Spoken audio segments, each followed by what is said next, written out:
There is a man living on a small island right now who has never used a phone, never seen a car, and would try to kill you on sight if you stepped onto his beach. He's not from the past. He was born in your lifetime. And the wild part? Scientists say he is just as modern as you are. Today we're answering a question that sounds simple but is actually one of the most misunderstood ideas in all of human psychology. Do ancient humans still exist? And by the end of this video, you're going to understand something about your own brain that most people never figure out. So don't skip this one.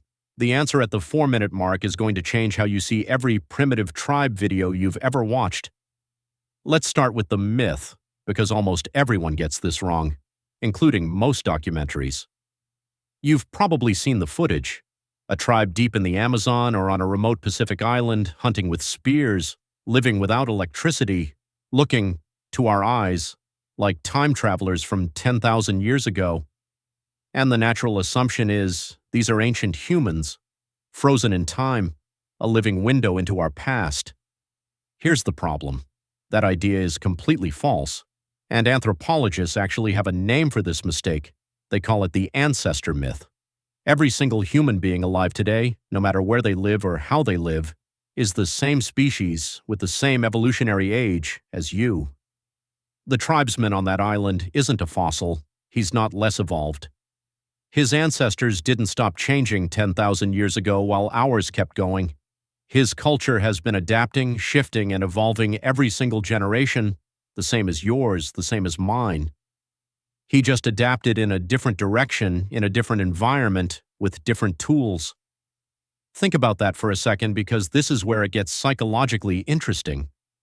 We look at isolated tribes and our brain instantly files them under the past. But that's not anthropology, that's a bias. Psychologists would call it a form of essentialism, the assumption that some groups represent a purer or more original version of humanity.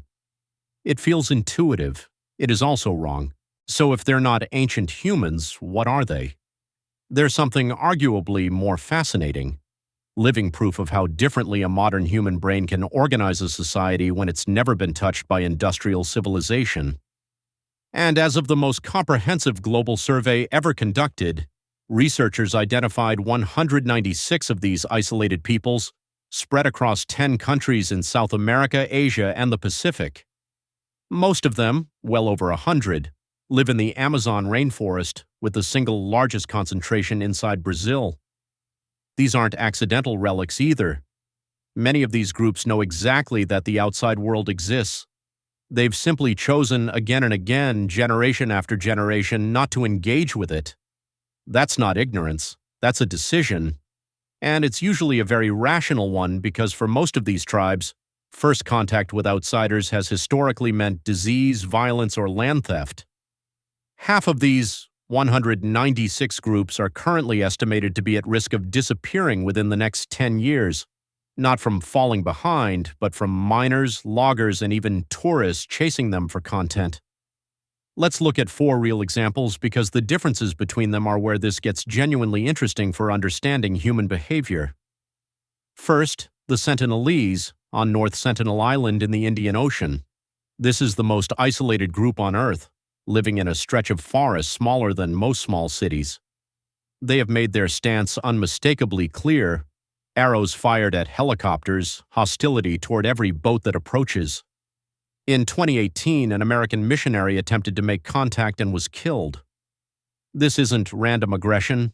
From a behavioral standpoint, it's an extremely consistent intergenerational survival strategy. Outsiders equal danger, full stop, no exceptions, for over 60,000 years of presence on that island. Second, the Hadza of Tanzania near Lake Eyasi. Around 1,000 people still identify as Hadza, and roughly 300 maintain a full foraging lifestyle. Here's why psychologists are obsessed with them. The Hadza live in small fluid camps of about 30 people, and camp membership constantly reshuffles. Researchers studying the Hadza have found extraordinarily high cooperation, food sharing, communal childcare, strong social equality. Some recent studies even suggest this equality isn't from pure generosity. It's partly maintained because people actively push back when distribution feels unfair to them personally. In other words, fairness enforced socially, not just felt emotionally. That single finding tells us something huge about where human fairness instincts might come from. Now let's actually zoom into a Hadza day, because the details are where this gets really interesting, and a lot of it will surprise you. Mornings start at sunrise, no alarm clock needed. Men head out to hunt with handmade bows or to climb baobab trees in search of beehives, since honey is actually their single most craved food, sometimes making up 15 to 20% of their daily calories. Women and children spend the day digging tubers and gathering berries and baobab fruit, often with babies carried along the entire time. Nobody clocks in or out. Work happens in bursts, scattered through the day, with long stretches of rest, talking, and tool repair in between. Their diet itself shifts completely with the seasons, almost like a different menu every few months. In the dry season, meat becomes central because that's what's available. In the wet season, the landscape turns sweet. Honey, berries, and soft baobab dominate instead. Across the year, their food comes from 5 main sources: tubers, berries, honey, baobab fruit, and meat from hunted game like antelope, birds, and porcupine. No dairy, no farmed grain, no processed sugar. And interestingly, when researchers asked the Hadza to rank their own foods by preference, honey won easily. Tubers, the least exciting but most reliable food, came in last. By evening, the whole camp gathers around a fire. This is when the real social glue happens: storytelling, joking, conflict resolution, planning the next day. And then comes the detail that surprises almost everyone, including most sleep researchers. The Hadza do not sleep more than you do. A landmark study tracking their sleep with wearable sensors found they average somewhere between roughly 6 and 7 hours a night, right in line with, and sometimes slightly less than, average sleep in industrialized countries. They fall asleep a few hours after sunset, not immediately when it gets dark, and wake up close to sunrise. No naps to speak of, no concept of insomnia. The researchers say the word doesn't even exist in some hunter-gatherer languages, simply because the problem itself barely shows up. Third, the Korowai of Papua, who build houses up to 100 feet in the treetops, originally as protection from raids and flooding. Their day is split between hunting, sago palm processing, sago being a starchy staple pounded from the trunk of a palm tree, and small-scale gardening. Western anthropologists didn't even know they existed until the 1970s. Their entire social structure evolved in total isolation from the rest of the world, which makes them a kind of natural experiment in how human culture organizes itself with zero outside influence. And fourth, the Mashco-Piro of Peru. This one's recent and genuinely strange. Just a few years ago, a large group of Mashco-Piro, people who have spent their entire lives avoiding outside contact, suddenly appeared on a riverbank, seemed to consider crossing toward a nearby village, accepted some bananas left for them, and then disappeared back into the jungle. Nobody fully knows why. Were they curious? Were they pushed out by loggers? It's one of the clearest live examples we have of a population testing the boundary of contact in real time, and anthropologists still debate exactly what triggered it. So here's the question that probably just popped into your head. If these tribes are fully modern humans living a hunter-gatherer lifestyle, what's actually different between them and our real Paleolithic ancestors, the people anthropologists genuinely reconstruct from fossils and tools? 3 big things. 1, technology and material culture keep moving, even in isolation. The Hadza use metal arrowheads today, often obtained through limited trade with neighboring herders. The Korowai use metal axes. Many of these groups have at some point absorbed outside materials, plant species, or even words into their culture. True Paleolithic humans had none of that, obviously. No contact with anyone using metal, ever, because metal tools didn't exist yet anywhere on Earth. 2, population pressure and geography are completely different. Early humans were spreading into empty, unclaimed continents, encountering megafauna we've since hunted to extinction, and facing zero competition from billions of other humans for land.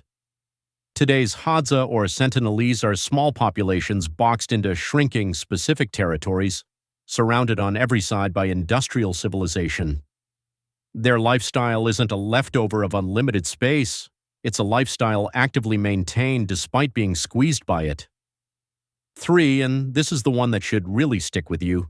Sleep is the perfect proof that ancient does not mean untouched by modern problems, and modern does not mean biologically unnatural.